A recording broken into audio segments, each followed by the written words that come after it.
यूं बैठ जमी पर क्यों आसमान देखता है, यूं बैठ जमी पर क्यों आसमान देखता है, खोल पंख अपने ये जमाना सिर्फ उड़ान देखता है, ये जमाना सिर्फ उड़ान देखता है। यहाँ पर मुझसे काफ़ी अधिक ज्ञानीगण हैं, खास दीपा दी यहाँ पर है जो ज्ञान का पुंज है। मैं तो यह सोच करके आया कि मैं शायद कुछ सीखूंगा, सीखने के लिए यहाँ पर आया। आप भी मुझसे इतने वरिष्ठ हैं सभी, फिर भी मुझे जो भी अपना अनुभव, जो विचार ऐसे लगते हैं, मैं कोशिश करूँगा कि मैं आपसे साझा कर सकूँ।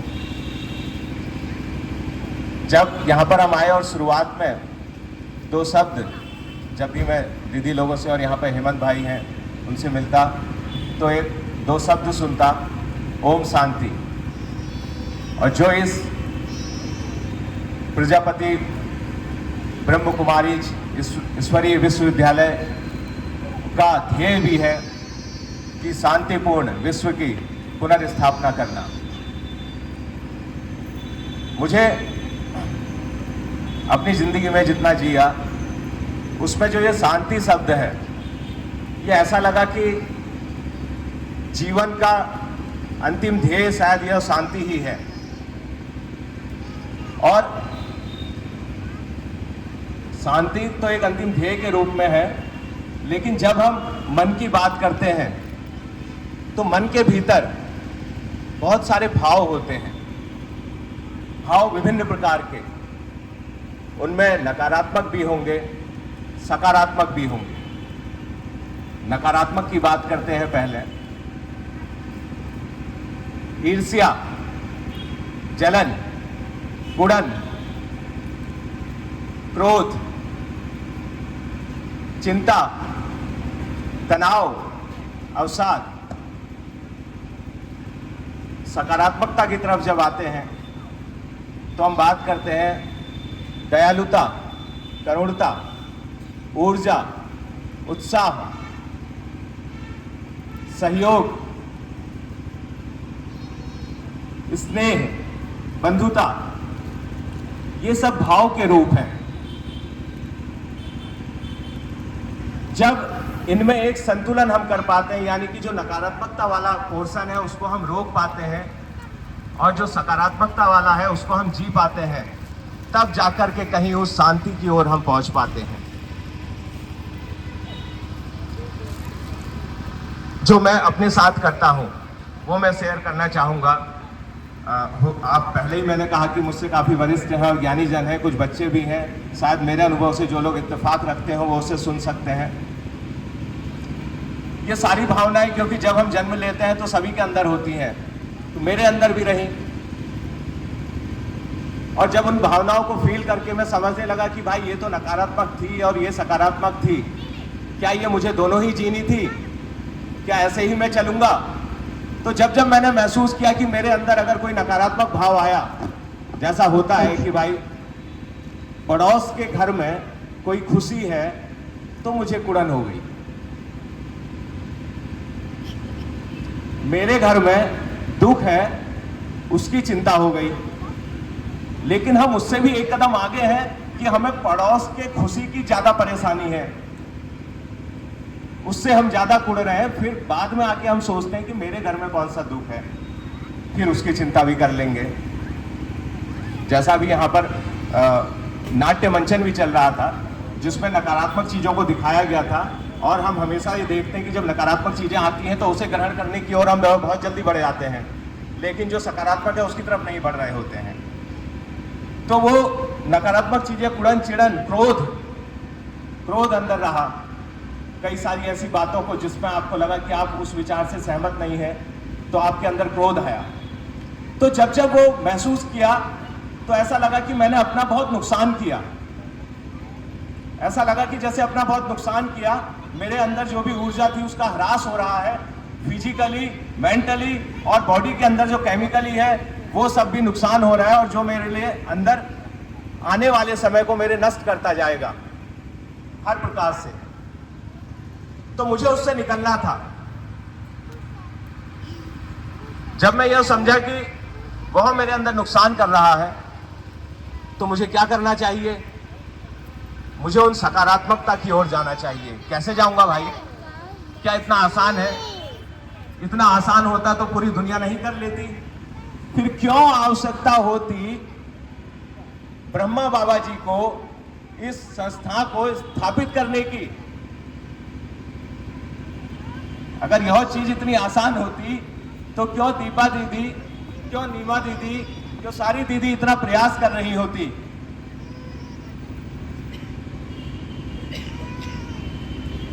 मैंने कोशिश की और अभी कर रहा हूं। किस रूप में करी, मैं अपना एक्सपीरियंस शेयर कर रहा हूं। कभी क्षणिक रूप से मेरे अंदर शांति का भाव आया, जिसे हम अंग्रेजी में कूल होना कहते हैं। तो एक दिन के लिए भी अगर मैं शांत रह पाया तो मुझे लगा कि यार जिंदगी तो ये थी भाई। जो कल तेरे अंदर वो सब चल रहा था वो तो तुझे नष्ट कर रहा था, और आज तू जो शांत है उसमें तू जी पा रहा है, जो खुशी का भाव है उसे महसूस कर पा रहा है। तो मैं इस निष्कर्ष पर पहुंचा कि मुझे इस ओर जाना है। अब मैंने क्या किया? क्योंकि ये सारे जो भाव थे ये कहां आ रहे थे? दिमाग का एक हिस्सा जिसे हम मन कहते हैं उसके भीतर आ रहे थे। वो भी आ रहा था कि तू कूड़ ले भाई, तू चिढ़ ले, तू क्रोध कर ले, गुस्सा कर ले, लड़ ले। और वहीं पर यह भी आ रहा था दूसरी तरफ से कि लोगों से स्नेह कर, उन्हें अपना भाई बंधु समझ, उन्हें आगे बढ़ा, उनका सहयोग कर। तो मैंने सोचा कि यार जो ये अंदर ये डिब्बा है ना, ये मन रूपी, इस पे काम करने की जरूरत है। मुझे इस मन रूपी डिब्बे पर काम करने की जरूरत है कि मैं वो कैसे करूं कि जो नेगेटिविटी वाले विचार आ रहे हैं वो रुक जाएं। तो अपने भीतर बात की और एक पहरेदार तैयार किया, और उस पहरेदार को उस मन के डिब्बे के दरवाजे के आगे बिठा दिया और उससे कहा कि भाई मेरे अंदर जितनी भी एनर्जी निकलेगी वो तुझे मैं लगातार देता रहूंगा, क्योंकि तेरी ड्यूटी ऐसी है कि तू 1 मिनट के लिए भी नहीं आंख बंद करेगा। तू लगातार उस मन रूपी डिब्बे के बाहर बैठा रहेगा और मेरे अंदर आने वाले उन नकारात्मक विचारों को अंदर घुसने नहीं देगा। वो तेरी तरफ देख भी ना सके, तुझे इतना ताकतवर बनना है। तब तू अंदर के जो सकारात्मक विचार है उन्हें जी पाएगा। तो वो कोशिश मैंने की और मैं काफी हद तक कामयाब हुआ, और कामयाब होने के बाद वो सकारात्मक विचारों को मैं जीने की कोशिश करने लगा। लेकिन फिर जैसा मैंने कहा कि उन्हें 24 घंटे मुझे बिठाना था। अगर कभी भी वो पहरेदार मेरा कमजोर पड़ता था 2 मिनट के लिए भी, तो वो घुस जाती थी कुड़न, वो चिड़न, वो चिंता। तो मुझे उससे फिर कहना पड़ा कि भाई जब तक मैं जिंदा हूं, जीवन है, प्राण है मेरे अंदर, तब तक उस पहरेदार को हर सेकंड काम करना होगा। उसे मुझे कभी शांत नहीं बैठने देना होगा।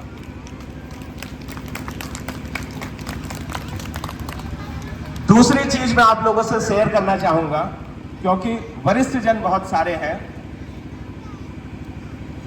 मैं फिटनेस का बहुत फ्रीकी हूं।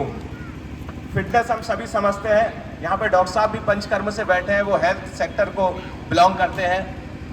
मैं जिम मेरे लिए भगवान जैसा है, फिटनेस मेरे लिए भगवान जैसी है। और मैं समझता हूँ आप सब लोग भी समझते होंगे कि स्वास्थ्य है तो सब है, नहीं तो कुछ नहीं है। तो उसके लिए मैं आप लोगों से बात करना चाहूंगा, और मैं उसमें ऐसे हल्के से अपने अचीवमेंट बता दूंगा ताकि आप लोग समझ सकें। मैं फिटनेस में बॉडी बिल्डिंग फील्ड से आता हूं। मैं मिस्टर उत्तराखंड रह चुका हूं, मैं मिस्टर कुमाऊं रह चुका हूं, मैं मिस्टर नैनीताल रह चुका हूं, मैं मिस्टर हल्द्वानी रह चुका हूं, मैं मिस्टर पंतनगर यूनिवर्सिटी रह चुका हूं, और मोटिवेशनल आइकॉन ऑफ इंडिया 2018 भी रह चुका हूं।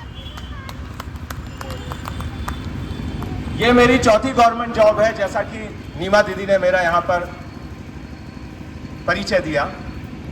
अभी मैं रेशम विभाग में काम कर रहा हूँ और फिटनेस का इतना फ्रीकी हूँ कि अभी हमारे राज्य के सबसे बड़े संस्थान ATI नैनीताल में मैं अपने जैसे अधिकारियों को फिटनेस की ट्रेनिंग लेक्चर देता हूँ, और मिश्रा उत्तराखंड को पिछले 7 साल से जज करता हूँ। तो मैं ये बताना चाहता हूँ, ये बात मैंने इसलिए बताई कि अब शायद आप लोग जान पाए होंगे कि मैं फिटनेस के लिए बहुत चिंतित हूँ, तो मैं अपना अनुभव आप लोगों से शेयर कर सकूँ और आप सुन सको, मैंने इसलिए बताई। और मैंने उसमें पढ़ाई भी की है। मैं फिटनेस के गोल्ड स्टैंडर्ड इंस्टीट्यूट वर्ल्ड के top most American college of sports medicine से सर्टिफाइड फिटनेस ट्रेनर हूँ,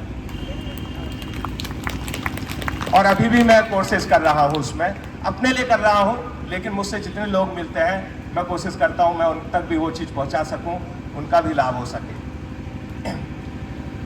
हम सारे लोग, उम्र जैसे बढ़ रही है, शरीर कमजोर होता जाता है, तो शरीर की लड़ने की क्षमता कम हो गई।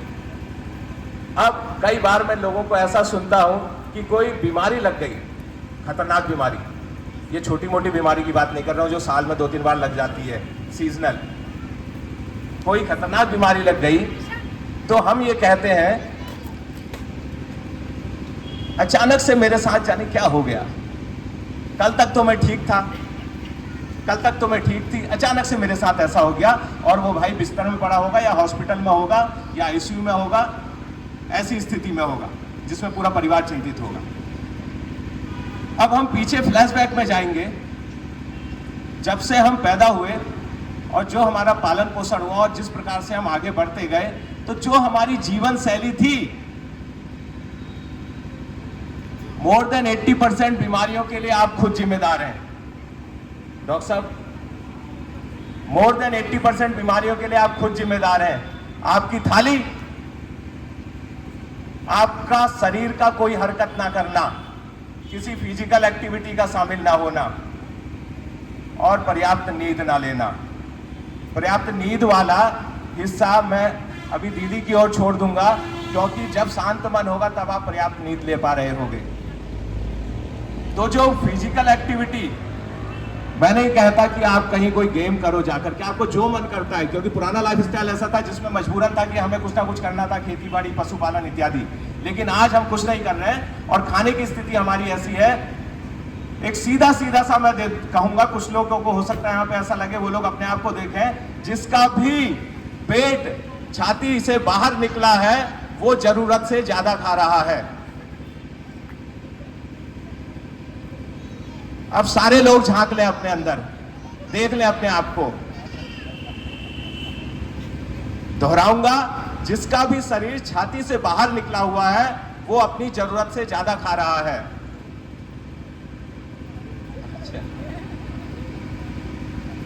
और जो वो बीमारियां हैं उनकी मुख्य वजह वो है। अब मैं इसको सोशल कॉन्सेप्ट से जोड़ूंगा। हम हमेशा मन में सोचते हैं कि गरीबों की सेवा करें, कुछ समाज कल्याण का काम करें, तो सोचते हैं कि यार हमने जो धन कमाया था वो धन किसी को दे करके हम उसकी सेवा करेंगे, उसकी सहायता करेंगे तो वो समाज सेवा होगी। अब बड़ा सीधा सा फंडा मैं आपको बताने वाला हूं समाज सेवा का। जिनका भी पेट छाती से बाहर है, इसका मतलब वो जरूरत से ज्यादा खा रहे हैं, और मैं बताना चाहूंगा कि वो कम से कम 1 से 2 लोगों का और खा रहे हैं अपने अलावा।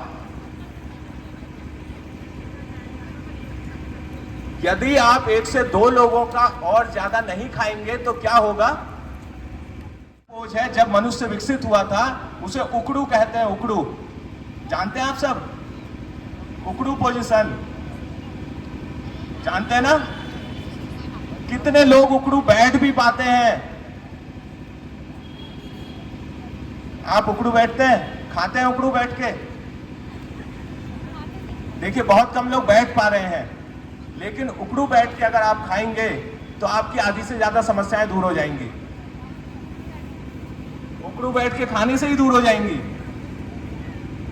क्योंकि जब उकड़ू बैठेंगे, शरीर ऐसा बनाया है कि छाती बाहर पेट अंदर। अब जिसका पेट बाहर है पहले तो बैठ ही नहीं पाएगा, नहीं बैठ पाएगा ना उकड़ू। अब वो जब बैठेगा और खाना शुरू करेगा, क्योंकि पेट छोटा क्यों बनाया है? क्योंकि खाना इतना सा है चिड़िया जैसा, और मेहनत बहुत करनी है। तो भाई वो जब बैठेगा तो पेट अंदर होगा, छोटा सा पेट होगा, तो वो कम खाएगा। क्या करेगा? ज्यादा खा ही नहीं पाएगा, तो जरूरत का खाएगा। बाकी साइंस कि जब आप ऐसे बैठते हैं तो क्या होता है कि आपकी जो डाइजेस्टिव ट्रैक्ट है, जो इन्वॉल्व हो रहा है डाइजेशन में, उसके जो हार्मोन्स हैं वो प्रॉपर हार्मोन सीक्रेट होते हैं उस पोजीशन में, मसल्स वर्क करती हैं, आपका डाइजेशन प्रॉपर होता है।